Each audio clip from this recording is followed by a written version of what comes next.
ঢাকা রাজধানী নিশ্চিত নিরাপত্তার মধ্যে চলে গেছে। রাস্তা রাস্তা সেনাবাহিনীর ট্যাঙ্ক দাপিয়ে বেড়াচ্ছে, সেনা জওয়ানরা রাস্তায় রয়েছে। এবং গত রাতেই এবি পার্টির চেয়ারম্যান ব্যারিস্টার ফুয়াদ তিনি সেনাবাহিনীর বিরুদ্ধে কথা বলেছিলেন। তাকে রাত 12টার পরে সেনাবাহিনী, আমরা যে তথ্য পাচ্ছি, তাকে অ্যারেস্ট করে নিয়েছে। কোনো কথা সেনাবাহিনীর বিরুদ্ধে, বাংলাদেশ সেনার বিরুদ্ধে বললে কোনো জঙ্গি গোষ্ঠী, জামাত বাহিনী, পিনাকি, যে যেখানে বলবে এই মুহূর্তে তাদের বিরুদ্ধে স্ট্রিক্ট অ্যাকশন নেওয়া হবে। অন্তত যে বাংলাদেশের বন্ধুকামী রাষ্ট্র তাদের সহায়তায় এই সিদ্ধান্ত, এবং সর্বোপরি সবথেকে বড় বিষয় যে মার্কিন যুক্তরাষ্ট্রের তরফে কড়া নির্দেশ চলে এসছে পেন্টাগনের তরফে যে আর নয়। এবং আগামী 2 সপ্তাহের মধ্যেই কি শেখ হাসিনা দেশে ফিরতে চলেছেন, আমরা জানি না তিনি সত্যি ফিরছেন কিনা, এই সম্ভাবনা তৈরি হচ্ছে। একই সঙ্গে এই জামাতি পিনাকি তিনি এবং তার সহযোগীরা ফের গত রাতে হুঙ্কার দিয়েছে সেনাপ্রধানকে। কি বলেছে আমরা দর্শকদের শোনাবো। আওয়ামী লীগারদের সরকারি চাকরি থেকে বরখাস্ত করতে হবে, সকল আওয়ামী লীগের ব্যবসায়ীদের ব্যবসা জব্দ করতে হবে, অনলাইনে অফলাইনে যারা লিগ্যাল লেসপেন্সারি করতেছে তাদের নিষ্ক্রিয় করতে হবে। কিভাবে করবেন আমরা জানি না। আওয়ামী লীগের সকল পদধারী নেতার অ্যাকাউন্ট জব্দ করে তাদের সকল টাকা রাষ্ট্রীয় কোষাগারে জমা করতে হবে। নয়তো আমরা একদিন করে এক এক এলাকা ঘেরাও করব, জনতার ব্লক রেট দেব, আর একটা একটা করে আওয়ামী লীগের ধরে ধরে ঝুলায় দেব, টাঙ্গায় দেব। একটা জায়গায় করবেন এই অপারেশন, ঠান্ডা হয়ে যাবে সারা দেশ। বাংলাদেশে আওয়ামী লীগ বা ভারতীয় আধিপত্যবাদ ফিরবে না, ফিরতে দেওয়া হবে না।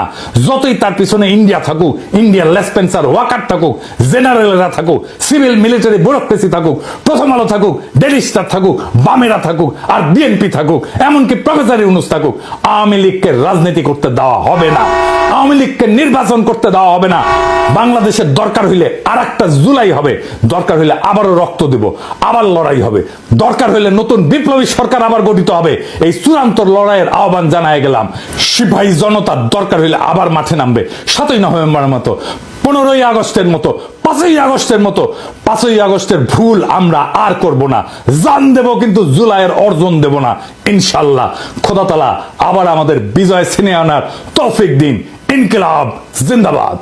বেশ, সেই বক্তব্য শোনার পর সত্যজিৎ একটা প্রশ্ন তোমার কাছে রাখবো, কারণ আমাদের সঙ্গে অবসরপ্রাপ্ত সেনাকর্তা কর্নেল দীপ্তাংশু চৌধুরীও যোগ দিচ্ছেন আমাদের সঙ্গে।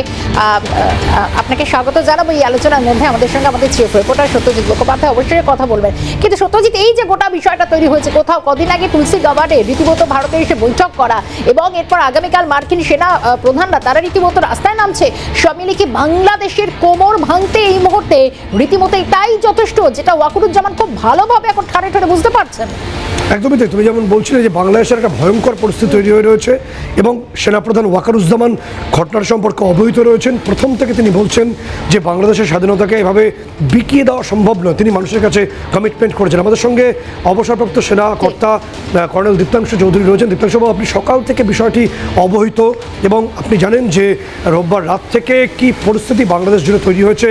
সেনাপ্রধান গুরুত্বপূর্ণ ম্যারাথন বৈঠক করেছেন, এবং একই সঙ্গে রাতেই ট্যাঙ্ক নেমেছে রাজধানী ঢাকার বুকে। একই সঙ্গে মিরপুরে সেনা সাভার থেকে সেনা তারা এই মুহূর্তে রাস্তায় রয়েছে ঢাকার উদ্দেশ্যে। এবং আজকে সকাল 10টায় ভারতীয় সময় এবং বাংলাদেশ সময় 10:30টায় সেনা প্রধান ওয়াকারুজ্জামান জরুরি ঘোষণা করতে চলেছেন, এবং তিনি সমস্ত সেনা অফিসার এবং জওয়ানদের কমব্যাট ইউনিফর্মে থাকতে বলেছেন, যার অর্থ যে কোনো মুহূর্তে বড়সড় স্টেপ, হাই অ্যালার্ট, যুদ্ধের মতো পরিস্থিতি।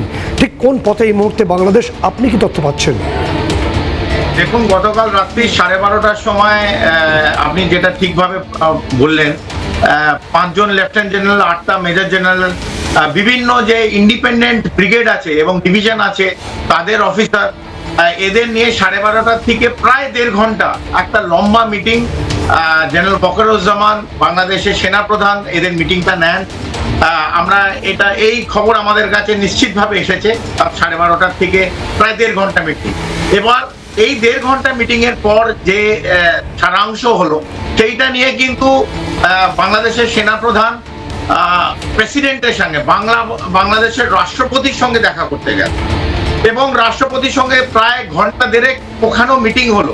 এই পুরো জিনিসটা যখন শেষ হলো, ততক্ষণে আমরা জানি, আমাদের সোর্সেস বলছে, যেটা আপনার টিভির পর্দায় দেখছি, রাত 2টোর মধ্যে কিন্তু আইসিবি ইনফ্যান্ট্রি ক্যারিয়ার ভেহিকেল, যেটা 9th ডিভিশনে সাভারে, যেটা বললেন, অলরেডি ঢাকার দিকে রওনা হয়েছে, এবং বহু ইনফ্যান্ট্রি ডিভিশন প্রায় 3টে ইনফেন্ট্রি ডিভিশনের যারা আমরা বলি পদাতিক সৈন্য, তারা কিন্তু ঢাকার রাস্তা ঘিরে ফেলেছিল, তখন অলরেডি ডিপ্লয় রাত্রির বেলা।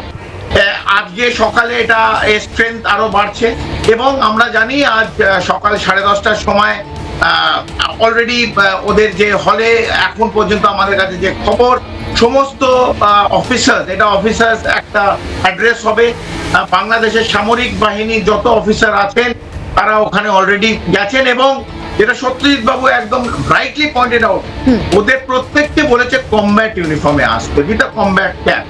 কমব্যাট ইউনিফর্মে যখন যাদের ডাকা হয় এটা নিশ্চিত যে তখন দে আর রেডি ফর সামথিং, যেটা আমরা বলি in the military way they have been deployed, operation deployment যখন হয় তখন কমব্যাট ইউনিফর্মে হয় এবং আমরা রাস্তার মধ্যে দেখতে পাচ্ছি যেরকম ভাবে মুভমেন্ট হচ্ছে এবং এর সাথে সাথে একটা পেছনেও হিজবুত তাহরিরি একটা বড় অংশ ছাত্র সংগঠনের মধ্যে প্লেন ড্রেসে কিন্তু এরা নামতে আর কিছুক্ষণ পর রাস্তা